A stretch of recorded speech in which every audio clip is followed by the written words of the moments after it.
Hello aspirants, welcome back to VIP IAS academy. నేను మీ Ashok. So ఎవరైతే APSC group 2కి prepare అవుదాం అనుకుంటున్నారో ఆల్రెడీ నిన్న చూసామండి న్యూస్లో 24 డిపార్ట్మెంట్స్ వాళ్ళు వాళ్ళ ఇండియన్స్ ఏపీఎస్సికి సబ్మిట్ చేశారు. సో అతి త్వరలో అంటే విత్ ఇన్ 1 వీక్లో మనకి నోటిఫికేషన్ మనం ఎక్స్పెక్ట్ చేసుకోవచ్చు. సో ఎవరైతే ప్రిపరేషన్ స్టార్ట్ చేయలేదో ఇమీడియట్గా ప్రిపరేషన్ స్టార్ట్ చేసుకోండి. ఆల్రెడీ ప్రిపేర్ అవుతున్న వాళ్ళకి ఏదైనా సబ్జెక్ట్స్లో మీకు ఏం చదవాలి ఏం చదవకూడదు అనే డైలమా ఉన్న వాళ్ళ కోసమే ఈ వీడియో సిరీస్ చేస్తున్నాము. ఆల్రెడీ నిన్న ఏన్షియంట్ హిస్టరీ రిలేటెడ్ గా మనకి శ్రీకాంత్ సార్ చెప్పారు. సో ఇవాళ మిడివల్ ఇండియా హిస్టరీ గురించి మీరు ఏం చదవాలి ఏం చదవకూడదు ఎలా చదవాలి అనేది మనకి శ్రీకాంత్ సార్ చెప్తారు. So welcome sir, welcome back to session. Thank you sir, thank you very much. Welcome students, welcome to VIP IAS academy. So ఇప్పుడు ఈ వీడియోలో వచ్చేసి మిడివల్ ఇండియన్ హిస్టరీ గురించి రిగార్డింగ్ ద గ్రూప్ 2 దీన్ని డీకోడ్ చేయడం, మొత్తం మోర్ ఓవర్ మీ strategy గురించి deal చేయడం జరుగుతుంది.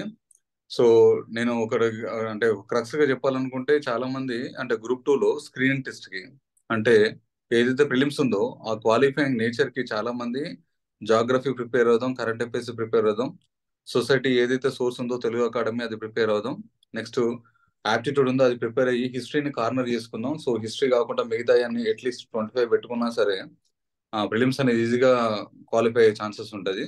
సో దాని ద్వారా మనం ఈజీగా ప్రిలిమ్స్ అనేది నెట్టుకోవచ్చు అని చెప్పేసి I mean to say qualifying ఏదైతే స్క్రీనింగ్ ఉందో గ్రూప్ 2 ప్రిలిమ్స్ కి స్క్రీన్ టెస్ట్ ఈజీగా గెట్ ఇన్ అవ్వచ్చు అని చెప్పేసి కొన్ని అంటే నాకు తెలిసిన స్టూడెంట్స్ కొంతమంది ఇట్లాంటి స్ట్రాటజీస్ చేసుకోవడం జరుగుతుంది.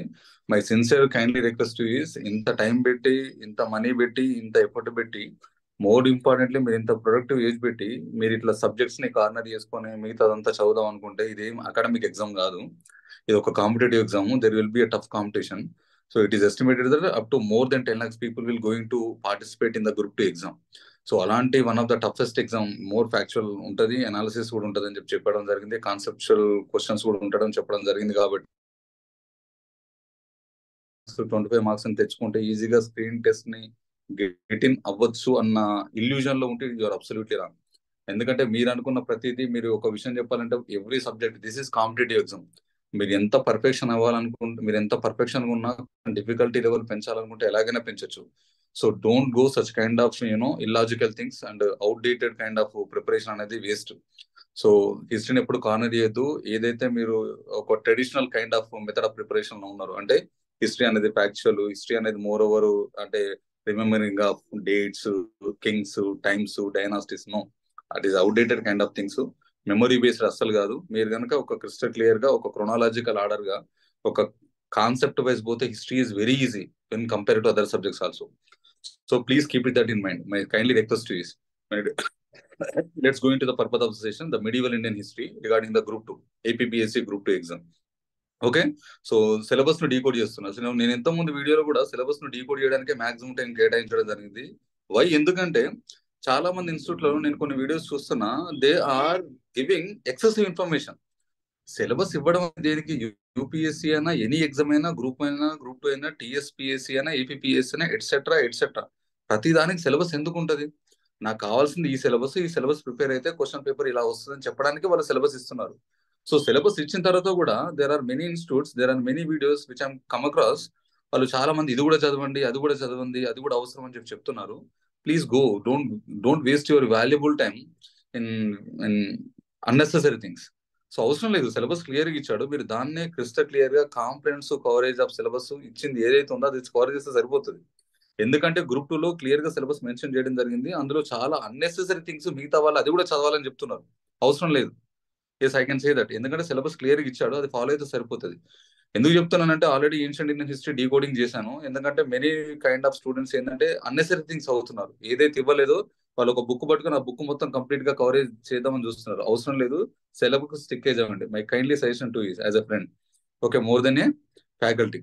So decoding the syllabus of medieval Indian history regarding the group 2 APPSC, Chola administrative system is more concerning about the Chola administrative system. ఓకేనా? అంటే ఈ రాజా 1, రాజా 2 and more emphasis on the Uttar Meru inscription. ఓకేనా? Because that is the first basis for the local self government in India. అది local self government కి basis అనేది అది. So అందుకనే administrative system గురించి స్ట్రెస్ చేయడం జరిగింది. So nothing about the art and architecture. ఎందుకంటే Chola administration, modern Cholas, also known as నవీన చోలాస్. డోంట్ థింక్ దట్ ఈ చోలా అని ఉంది కదా అని చెప్పి మీరు ఏన్షియంట్ చోలాస్ అనుకోవద్దు. ఇది మిడివల్ లో మెన్షన్ చేశాడు. చోలాస్ అంటే మోడర్న్ చోలాస్, తెలుగులో చెప్పాలంటే నవీన చోలాస్ అంటారు. అందులో పొలిటికల్ హిస్టరీ గురించి మెన్షన్ చేయలే. బట్ ఎందుకైనా అడ్మినిస్ట్రేటివ్ సిస్టమ్ అర్థం కావాలంటే పొలిటికల్ హిస్టరీ చదవాలి. సో పొలిటికల్ హిస్టరీ చదవండి, అడ్మినిస్ట్రేటివ్ హిస్టరీ చదవండి, but don't concern about the art and architecture. అంటే ఈ బృహదీశ్వర టెంపుల్ అవి ఉన్నాయి కదా, no need to worry about it. And literary sources కూడా కొంచెం చదవండి, ఎందుకంటే అడ్మినిస్ట్రేటివ్ సిస్టమ్ అంటే some kind of literary sources definitely will play key role. So Chola administrative system, modern Cholas, నవీన Cholas. Next Delhi sultanates and Mughals. Each and every point you have to study. Medieval Indian history అంటే 100% తీసుకుంటే 80% of the syllabus included Delhi sultanates and Mughals. ఆ Delhi sultanates లో మీరు Mughal empire లో complete గా political history చదవాలి, administrative history చదవాలి, సొసైటీ చదవాలి, ఎకానమీ చదవాలి, రిలీజియస్ కండిషన్స్ కంపల్సరీగా చదవాలి. And more please emphasise on the art and architecture. ఎందుకంటే మీ అందరికీ మిగతా వాటి గురించి ఇన్ఫర్మేషన్ ఉంటదేమో కానీ ఆర్ట్ అండ్ ఆర్కిటెక్చర్ గురించి ఒక క్రిస్టల్ క్లియర్ కాంప్రిహెన్సివ్ ఒక స్టాండర్డ్ సోర్స్ ఉండదు. సో ఆర్ట్ అండ్ ఆర్కిటెక్చర్ గురించి ఎక్కువ ఫోకస్ చేయండి. ఎందుకంటే ఎవరైతే ప్రిపరేషన్ ఉన్నారో వాళ్ళకి administrative history, political history, society, economy, religious conditions వీటన్నిటి గురించి అవగాహన ఉంటుంది. కానీ ఆర్ట్ అండ్ ఆర్కిటెక్చర్ కి ఏది చదవాలి, what kind of architecture they follow, what kind of art. అంటే ఆర్ట్ అంటే ఓన్లీ టెంపుల్స్, ఆర్కిటెక్చర్స్, అంటే టూమ్స్ ఇవే కాదు, పెయింటింగ్స్ వస్తాయి, రాగాస్ వస్తాయి, సంగీత్ వస్తుంది. So don't forget that art and architecture. Art అంటేనే చాలా హోలిస్టిక్ టర్మ్, చాలా బ్రాడర్ టర్మ్, అర్థమవుతుందా? So don't forget about this. Next is language and literature. Okay, literature resources obviously you know that. And next language, what kind of language they adapted, what is the official language of Delhi Sultanates and Mughals, and all those things. So Delhi Sultanates and Mughals, each and every point, without any exceptions, each and every point you have to study, everything you have to study. Next, Bhakti and Sufi, the Bhakti and Sufi movements, okay, which is very, I mean, very important syllabus. భక్తి and Sufi moments గురించి crystal clear గా చదవాల్సింది ఉంటుంది, ఎందుకంటే clear గా mention చేయడం జరిగింది.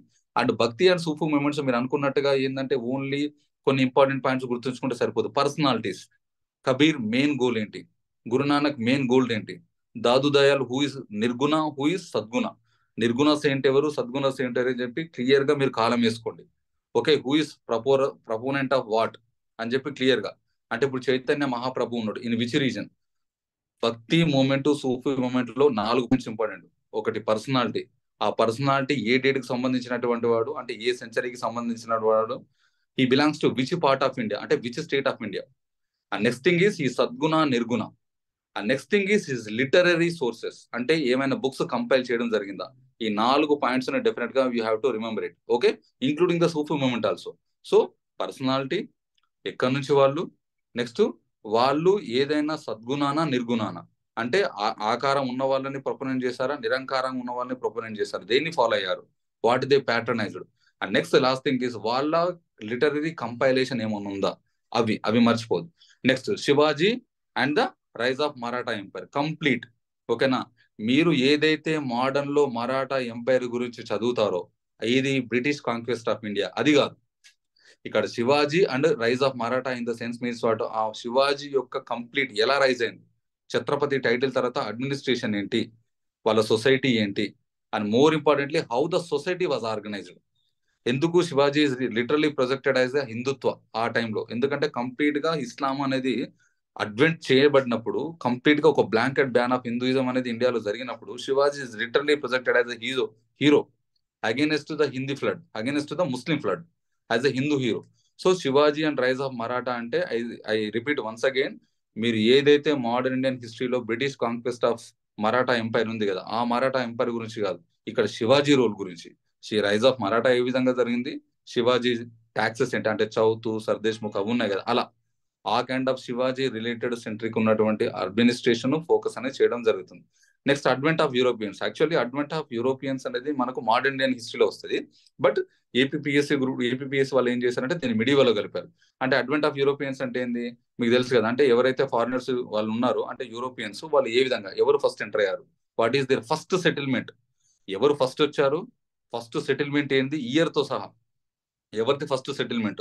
ఇప్పుడు English ఉన్నారనుకోండి, ఆల్సో నోన్ యాజ్ బ్రిటిషర్స్, వాళ్ళ ఫస్ట్ సెటిల్మెంట్ ఏంది, ఏ ఇయర్, ఎక్కడ జరిగింది. ఓకేనా, what are the west coast settlement, what are the east coast settlement. అంటే ఫస్ట్ పోర్చుగీస్ గురించి, డచ్ గురించి, బ్రిటిష్ గురించి, డేన్స్ అంటే ఎవరు, డెన్మార్క్ పీపుల్. ఆ తర్వాత లాస్ట్ ఫ్రెంచ్ పీపుల్. అట్లా అంటే క్లియర్ గుర్తుంచుకోవాలి. ఫస్ట్ ఎవరు వచ్చారు? పోర్చుగీసు. ఇండియా నుంచి లాస్ట్ ఎవరు వెళ్ళిపోయారు? పోర్చుగీసు. అట్లా క్లారిటీ ఉండాలి. చదివితే ఏదైనా సరే జస్ట్ వేగ్ గా కంప్లీటెడ్ గా అంటే ఫినిష్ చేయడం కాదు, దాని మీద ఒక క్లారిటీ ఉండాలి. That means what? క్లారిటీ, ఒక పర్ఫెక్షన్ అనేది రావాలి. ఓకేనా? అడ్వెంట్ ఆఫ్ యూరోపియన్స్ అంటే ఒక కాలం వేసుకొని ఫస్ట్ సెటిల్మెంట్ ఇయర్స్ ఇట్లా గుర్తు పెట్టుకొని బాంబే ఎవరు కట్టించారు, లేకపోతే మద్రాస్ ఎవరు కట్టించారు, కోల్కతా ఎవరు, ఇట్లా కాకుండా ఎవరు ఏంది, ఎవరు బ్రిటిషర్స్ ఎందుకు సక్సెస్ అయ్యారు, అట్లా చదివితే ఏంటంటే క్వశ్చన్ లెవెల్ ఆఫ్ డిఫికల్టీ పెరిగినా సరే you will become a definitely edge ఉంటుంది మీకు. అట్లా. సో అడ్వెంట్ ఆఫ్ యూరోపియన్స్ అంటే ఎవరెవరు ఫస్ట్ వచ్చారు అంటే పోర్చుగీస్, డచ్, డేన్స్, నెక్స్ట్ ఫ్రెంచ్, వీళ్ళ గురించి క్లియర్ గా చదువుకొని వాళ్ళ సెటిల్మెంట్స్ ఏంటి, ఈస్ట్ కోస్ట్ కి ఎవరు ఎక్కువ సెటిల్ అయ్యారు, వెస్ట్ కోస్ట్ కి ఎవరు ఎక్కువ సెటిల్ అయ్యారు, ఎందుకు బ్రిటిషర్స్ సక్సెస్ అయ్యారు. And more over don't forget their battles also. అంటే British French battles, British Dutch battles, అంటే battle of Bedara, battle of Chinsura, అట్లా ఎట్సెట్రా ఎట్సెట్రా ఉన్నాయి కదా, దాని మీద ఫోకస్ చేయడం జరుగుతుంది. I repeat once again, advent of Europeans actually modern Indian హిస్టరీలో వస్తుంది, but they are include in the medieval Indian history. అంటే ఎందుకు చెప్తున్నానంటే మీకు క్లియర్ గా సిలబస్ అనేది 3 పార్ట్స్ గా డివైడ్ చేసిండు. ఈస్ వెరీ క్లారిటీ ఉంది. ఏన్షియంట్, మిడివల్, మోడర్న్ అని చెప్పాడు. ప్రతి పోర్షన్ నుంచి మీకు 10 మార్క్స్ వస్తాయి, 30 మార్క్స్. మీకు 5 సబ్జెక్ట్స్ ఉన్నాయి, 5 సబ్జెక్ట్స్ లో ప్రతి దాని గురించి 30 మార్క్స్, ప్రతి సబ్జెక్ట్ నుండి 30 మార్క్స్. అందులో ఏన్షియంట్ కి వచ్చేసరికి అంటే హిస్టరీకి వచ్చేసరికి ఏన్షియంట్, మిడివల్, మోడర్న్, అంటే ఏన్షియంట్ నుంచి 10 మార్క్స్, మిడివల్ నుంచి 10 మార్క్స్, మోడర్న్ నుంచి 10 మార్క్స్. అంటే క్లెవర్ గా ఇన్వెస్ట్ చేయండి. అంటే మీరు మొత్తం ఇప్పుడు మోడర్న్ ఇండియన్ హిస్టరీ కనుక అడ్వెంట్ ఆఫ్ యూరోపియన్స్ మీరు మోడర్న్ లో చదివారనుకో, అదే బిట్ మీకు ఎందులో వస్తుంది? మిడివల్ లో వస్తుంది. ఆ 1 బిట్ 2 బిట్ అని అందులో వచ్చినప్పుడు మీకు క్లారిటీ మిస్ అవుతుంది. సో సిలబస్ తో స్టిక్ అయ్యి దాన్ని పక్కన పెట్టుకొని మాత్రమే చదవండి. ఏన్షియన్ నుంచి 10 మార్క్స్ డెఫినెట్ గా ఇస్తాడు, మిడివల్ నుంచి 10 మార్క్స్ డెఫినెట్ గా ఇస్తాడు, మోడర్న్ నుంచి 10 మార్క్స్ డెఫినెట్ గా ఇస్తాడు. సో అడ్వెంట్ ఆఫ్ యూరోపియన్ నుంచి బిట్ వస్తే మిడివల్ నుంచి వచ్చినట్టు. సో మీరు మోడర్న్ ఇండియన్ హిస్టరీ ఏంటంటే కాంప్రహెన్సివ్ కవరేజ్ చేయాల్సి ఉంటుంది. So this is all about. And when comes to the sources, follow any, I mean to say, ఏదైనా తమిళనాడు ఎన్సీఆర్టీ అని సరిపోతే, but more important essentially suggest you to follow the NCERT. Yes, modern histories అంటే nothing but Satish Chandra. Satish Chandra చదువుతున్నప్పుడు clear గా లొకాలిటీలు కూడా గుర్తుంచుకోవాలి. ఒక place వచ్చింది అనుకోండి, ఫర్ ఎగ్జాంపుల్ చందేరి అని ఉంది. చందేరి ప్లేస్ ఎక్కడ జరిగింది? బ్యాటిల్ ఆఫ్ చందేరి అంటే జస్ట్ చదివి, అంటే సారీ, చదివిన తర్వాత ఓన్లీ కింగ్స్ గుర్తుంచుకొని ఎవరు విన్నారు ఇట్లా కాకుండా చందేరి ప్లేస్ అనేది ఎక్కడ ఉంది, ఆ చందేరి అనేది ఏ స్టేట్ లో ఉంది, అట్లా కొంచెం అయినా సరే మీకు గుర్తుండే విధంగా కొంచెం డీప్ వెళ్ళి చదివితే మీకు సూపర్ఫిషియల్ గానే గుర్తుండి, ఒకవేళ మీకు అడిగిన దానికి ఆన్సర్ చెప్పకపోయినా సరే మీరు ఆప్షన్స్ ఎలిమినేట్ చేసే ఆస్కారం ఉంటే మీకు తెలియకుండానే ఆన్సర్ వచ్చేస్తుంది. ఎందుకు? ఆ టాపిక్ మీద మీకు అంత క్లారిటీ ఉంది కాబట్టి. సో చదువుతున్నప్పుడు ప్లేసెస్ గురించి కూడా గుర్తుంచుకోండి. Okay, so try to prefer Satish Chandra which is NCERT. Okay, thank you very much. So anything regarding about the teaching and all, our Supremo of VIP IAS Academy will address you all these issues. Thank you, sir. Thank you very much. Thank you so much Srikanth sir, me valuable session మన students అందరికి ఇచ్చినందుకు. So students మీరు అందరూ కూడా follow అవ్వండి. Like సిలబస్లో ఏమైనా doubts ఉంటే ఇప్పుడే సార్ అంతా కూడా క్లియర్ చేశారు. మీకు ఇంకా ఏమైనా డౌట్స్ ఉంటే ఈ వీడియో కింద కమెంట్ చేయండి, so that we can address those in the next session అనమాట. అంటే మోడర్న్ ఇండియా హిస్టరీ రిలేటెడ్గా కూడా ఒక వీడియో చేస్తాము, దాంట్లో అయినా మేము అడ్రస్ చేయడానికి ఉంటుంది. లేదంటే పాసిబిలిటీ ఉంటే మేము యూట్యూబ్ వీడియో కిందనే మీకు రిప్లై ఇవ్వడం జరుగుతుంది అనమాట. ఓకేనా? సో అందరికీ ఆల్ ద బెస్ట్ అండి. సో సార్ యొక్క వాల్యుబుల్ ఇన్పుట్స్ మీరు ఫాలో అవ్వండి. ఎక్సెసివ్గా మీరు అవసరం లేని సిలబస్ చదవద్దు అన్నారు కాబట్టి డోంట్ రీడ్, అండ్ ఉన్న వరకు చదవండి, అది పర్ఫెక్ట్గా చదువుకోండి, మల్టిపుల్ టైమ్స్ రివిజన్ చేసుకోండి. Will definitely be in the race అనమాట. Thank you everyone, have a great day. జై హింద్.